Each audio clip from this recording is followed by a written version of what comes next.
திருமங்கையாழ்வாருடைய கடைசி பிரபந்தம் திருநெடுந்தாண்டகம் என்று பெயர். 30 பாடல்கள் கொண்ட பிரபந்தம். ரொம்ப அழகான தமிழ்.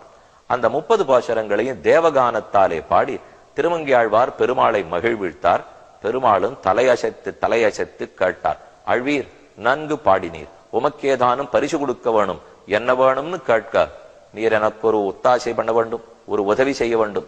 வைகுண்ட ஏகாதசி அன்று தொடங்கி, அதாவது மார்கழி மாசத்து சுக்லபக்ஷு ஏகாதசி அன்று தொடங்கி, அன்று தொடக்கமாக 10 நாட்களுக்கு நம் மூத்த தலைவரான நம்மாழ்வார் அவர் பாடிய திருவாய்மொழியை நீர் காதார கேட்க வேண்டும்.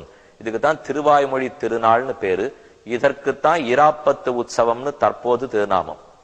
இது திருமங்கையாழ்வார் வச்ச கோரிக்கை. திருமங்கையாழ்வார் பெருமானிடத்தில் 10 நாட்கள் நீர் உற்சவம் கண்டுள்ள வேண்டும். அப்போது நம்மாழ்வாருடைய 1000 பாசுரங்களை நீர் கேட்க வேண்டும். ஒரு நாளைக்கு 100 பாடல்களாய் 10 நாட்களுக்கு 1102 பாசுரங்களை கேட்கணும். திருமங்கையாழ்வார் கோரிக்கை வைத்தார். பெருமாளுக்கு என்ன கரும்பு தின்ன கூலியா? ஆழ்வாருடைய பாசுரத்தை கேட்பதற்கு கசக்கிறதா? அது தொண்டர்க்கு அமுதமான பாசுரம்.